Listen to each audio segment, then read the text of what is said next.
देखिए पहला क्वेश्चन है, हम फिजिक्स के क्वेश्चंस करेंगे। पहला है डेसिबल इकाई का प्रयोग होता है। तो डेसिबल इकाई का प्रयोग किस लिए होता है? ध्वनि की तीव्रता मापने के लिए। किस लिए होता है? ध्वनि की तीव्रता मापने के लिए। देखिए श्रव्य तरंगे कौन सी होती है? श्रव्य वाली होती है 20 से 20,000 के बीच में जो होती है उनको क्या बोलते हैं?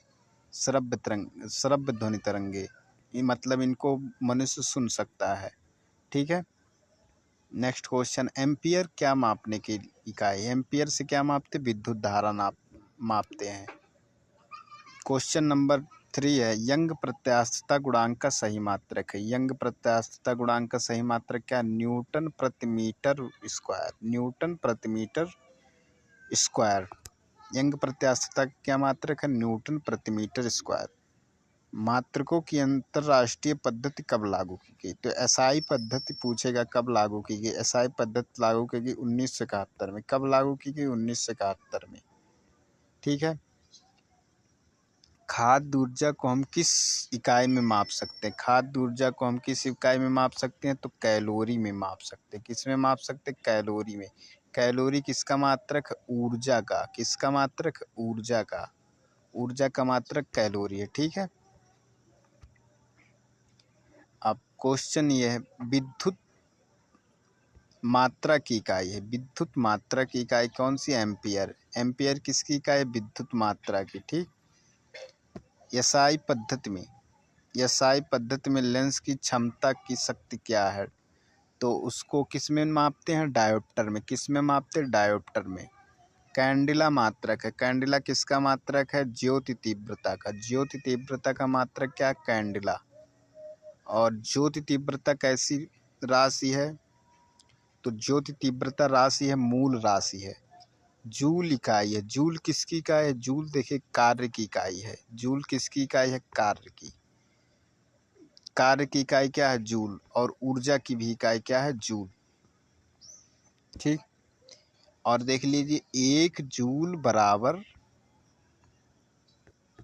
10⁷ अर्ग होता है। नेक्स्ट देखिए, ल्यूमेन किसका मात्रक है? ल्यूमेन किसका मात्रक? ज्योति फ्लक्स का। ज्योति फ्लक्स का मात्रक क्या है? ल्यूमेन। क्यूरी किसकी इकाई का नाम है? क्यूरी रेडियो धर्मिता या रेडियो सक्रियता की इकाई का मात्रक है। अब क्यूरी किसका मात्रक है? रेडियो धर्मिता या रेडियो सक्रियता की। दाब का मात्रक क्या है? दाब का मात्रक होता है पास्कल। दाब का दूसरा मात्रक होता है न्यूटन प्रति मीटर स्क्वायर। ये भी दाब का मात्रक होता है। कार्य का मात्रक होता है जूल। कार्य का मात्रक क्या होता है? जूल। प्रकाश वर्ष इकाई है। प्रकाश वर्ष किसकी इकाई है? बहुत इंपॉर्टेंट क्वेश्चन है। दूरी की इकाई है प्रकाश वर्ष। प्रकाश वर्ष किसकी इकाई है? दूरी की। जड़त्व का माप क्या है? जड़त्व का माप क्या है? जड़त्व का माप द्रव्यमान। जड़त्व का माप क्या है? द्रव्यमान है। ठीक। एंगस्ट्राम। एंगस्ट्राम क्या होता है? एंगस्ट्राम तरंग दैर्घ्य को एंगस्ट्राम में मापते हैं। किस में मापते हैं? एंगस्ट्राम में। और आवृत्ति को किस में मापते? आवृत्ति को मापते हैं हर्ट्ज में। हर्ट्ज में। ठीक है। हर्ट्ज में आवृत्ति को मापते। किसने न्यूटन से पूर्व ही बता दिया था कि सभी वस्तुएं पृथ्वी की ओर गुरुत्वाकर्षित होती हैं? तो किसने बता दिया था? ब्रह्मगुप्त ने। ब्रह्मगुप्त ये भारत से संबंधित है। कहाँ से संबंधित है? भारत। इन्होंने पहले ही बता दिया था कि सभी वस्तुएं पृथ्वी की ओर गुरुत्वाकर्षित होती हैं।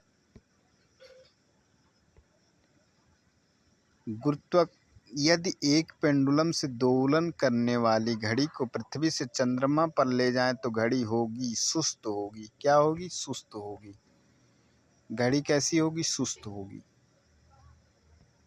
प्रकाश वोल्टीय सेल के प्रयोग और सौर ऊर्जा का रूपांतरण करने से किसका उत्पादन होता? प्रकाशीय ऊर्जा का। किसका उत्पादन होता? प्रकाशीय ऊर्जा का।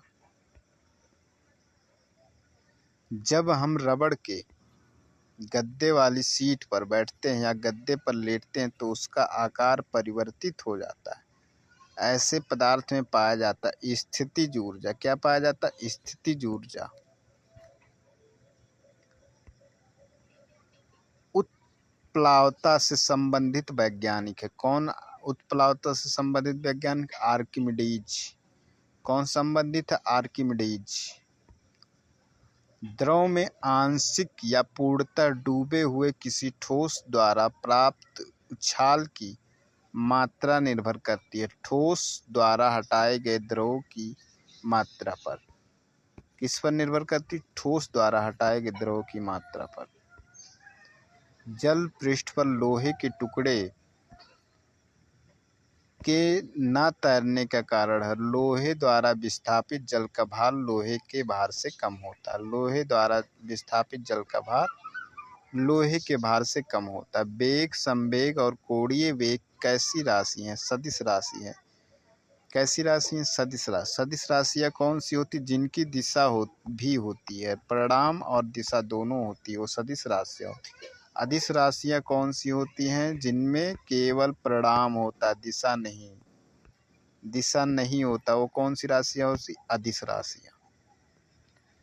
ऊर्जा है। ऊर्जा कैसी राशि? अदिश राशि। बल गुणनफल है। बल होता है F = m × a। m मतलब मास, मास मतलब द्रव्यमान, a क्या होता है? त्वरण। द्रव्यमान गुणित त्वरण का क्या होता? बल। बल बराबर क्या होता? द्रव्यमान और त्वरण का गुणनफल होता है बल।